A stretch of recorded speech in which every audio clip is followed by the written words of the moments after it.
Hey everyone, my name is Zhen Fan. I'm a postdoc at University of Florida in the strawberry breeding lab. Today I'm gonna give a presentation on the big data applications in strawberry breeding.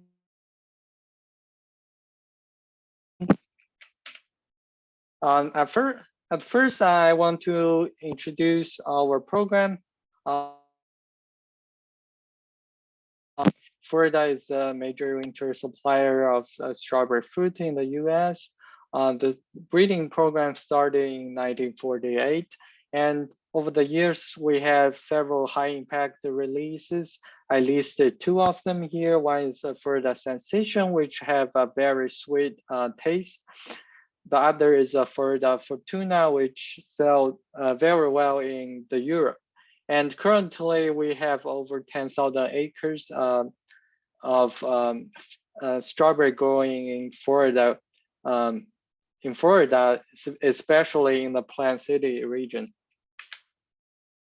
And over the years, we have collected four different categories of big data. There are survey data, including sensory evaluations, omics data, including transcriptome and metabolites, and sequencing data, including short reads, long reads, and SNP array data. And lastly, we have explored the remote sensing data, including canopy reflectance and high resolution image.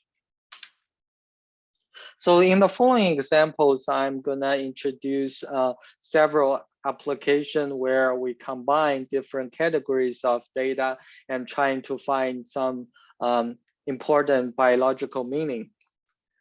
The first example, we combine the volatile data with sensory data. The objectives are to identify the volatile that are important for consumer liking. At the same time, we want to predict the consumer liking with the chemical data. So to achieve that goal, we have conducted two different sensory evaluation. In the first evaluation, we use a consumer panel, and we have collected over 15,000 data points for different sensory attributes. In the second study, we recruited a trained panel, and we have evaluated over 200 genotype harvest state combination using the trained panel. So the main results from this study is that we have identified a number of important volatiles for strawberry flavor and the consumer liking. They are mainly from esters and aldehydes. Meanwhile, we use combining the volatile data with sugar and acids data using the lasso model. We were able to predict 25% better in the R-square value than the least square model with sugars and acids alone. So after getting all those important volatiles, we wondered whether we can find genes that regulate the production of those important chemicals, and whether we can find natural regulatory elements. So to do that, we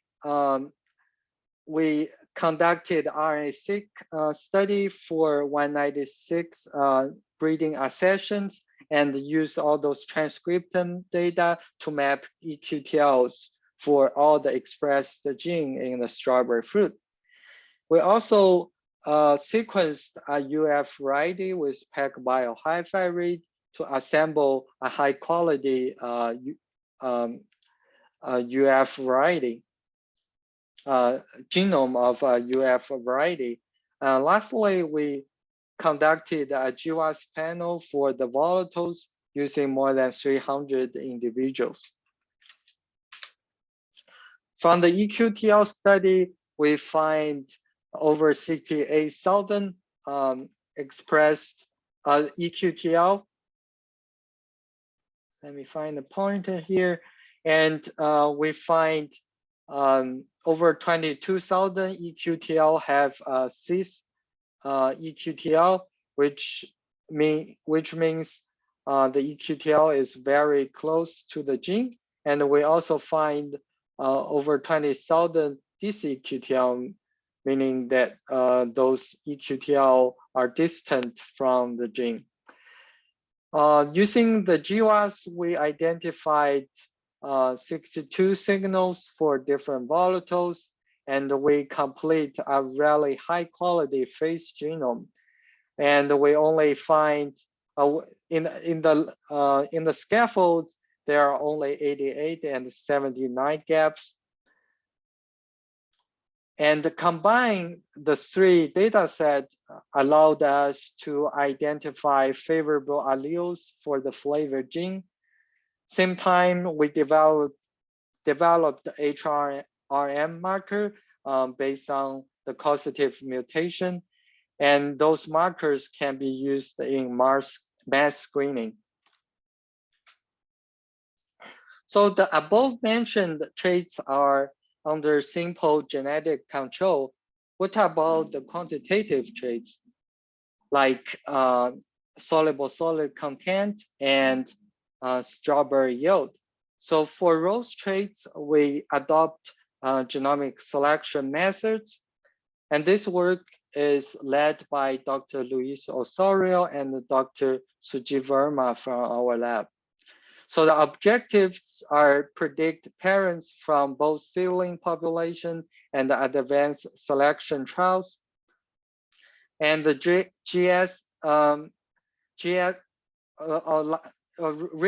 more recently, we tried to predict the individuals within family based on the genomic selection trial. So the genomic prediction models that used in our studies are GBLOB, ISMB, RKHS, and deep learning models. And the software routinely used are AISRAMO, BGLR, TensorFlow for the deep learning. And we usually only include the additive effect in the genomic prediction model because in our previous study, we found the dominance effect and the epistasis effect are really low in our breeding selections. And we combine the breeding value obtained from genomic selection model to compute a selection index which we use to rank the breeding selections for future crosses. So the first paper we published in 2017 is the first one that we experimentally validate the GS model in our breeding selections. And we find adding the SNP matrix allowed higher allowed improvement of the predictive ability than the pBLOB method, which use a pedigree-based matrix. And among three genomic selection methods, we found that ISMB has overall the highest predictive ability among all five different traits. And we have relatively high selection efficiency for the average weight and the soluble solid content, but not as well for the total yield and the early yield. So after the first paper, we continuously accumulate more years of genomic selection data. So an intriguing question after getting all those years of data is that whether we can improve the predictive ability after adding more data to the training data set. So last year, Dr. Osorio published a paper of independent validation of genomic prediction in strawberry over multiple cycles. On the left side is a plot showing adding more cycle in a forward prediction pattern, whether the result of the predictive ability, and we found an upward trend, which indicates that having more years after the first year allowed higher predictive ability. Then we also tried the backward prediction, which we add more old data into the training data set. And we found a slight improvement after adding the T6 into the T8 breeding cycle. And we found a plateau after we adding 3 years of breeding cycles. So essentially, after using the genomic selection model in our routine breeding selection scheme, we were able to shorten 1 year in the breeding cycle. So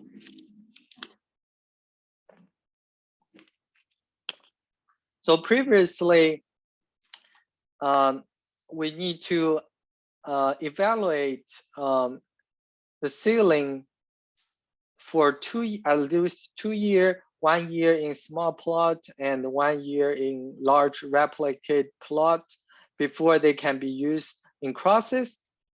But now, based on initial phenotype evaluation in the fourth ceiling trial plus the GS result, we can directly use those ceilings for the next year's crosses, which essentially reduce 1 year in the breeding cycle here. So I think right now the largest bottleneck for our GS model is the phenotyping part, which is usually labor intensive and lasts really long period of time during the season. So we want to explore the high risk, the other high throughput phenotyping methods. So in this this project, we collaborate with Dr. Amr from our center, and the objective of this study is to model strawberry biomass and the leaf area using objective-based analysis of high-resolution image. And the platform we used is a vegetation mobile mapping system, showing on the plot here, where we have 2 cameras and a GPS and GNSS receiver here. And we also have a computer that linked to all those devices. And to correlate the image data, we also use destructive methods to correlate it with the leaf area and the biomass of the plant. And overall, the model gives the image give a really good prediction for both dry mass and leaf area trait, showing here in both cross-validation schemes, we have over 0.8 for both dry biomass and the leaf area. And this, because we get this excellent result in the initial trial, which only have 17 genotypes, there's an ongoing project right now. We use the UAV-based image data to predict the biomass and the leaf area for over 200 genotypes in single plant plot. And if you want to know more technical detail, which I don't know much about, you can look at the paper we have published 2 years ago with the title here. And in the last example, we combine the canopy reflectance measurement with genomic selection. And this work is conducted by the PhD student, Mr. Ronald Tapia from our lab. And the reflectance was measured at the full sunlight for multiple replicates. And essentially, the canopy reflectance was used in the genomic selection model. And showing on the left here is the spectrum signature of powdery mildew disease of strawberry. And it shows that there's a large difference in the wavelengths between 750 to 1350. The red, in red color is the plant with the lowest mycelium coverage, meaning the plant has the lowest disease severity. And the blue color shows the plant with the highest disease severity. And it's consistent across years in both seasons. And showing on the right, red right here is the predictive ability in different cross-validation schemes. And in all schemes, we find that by adding the reflectance data, all the model have higher predictive ability than the genomic selection model with the SNP data alone. So that wraps up my introduction of examples at the big data applications in strawberry breeding.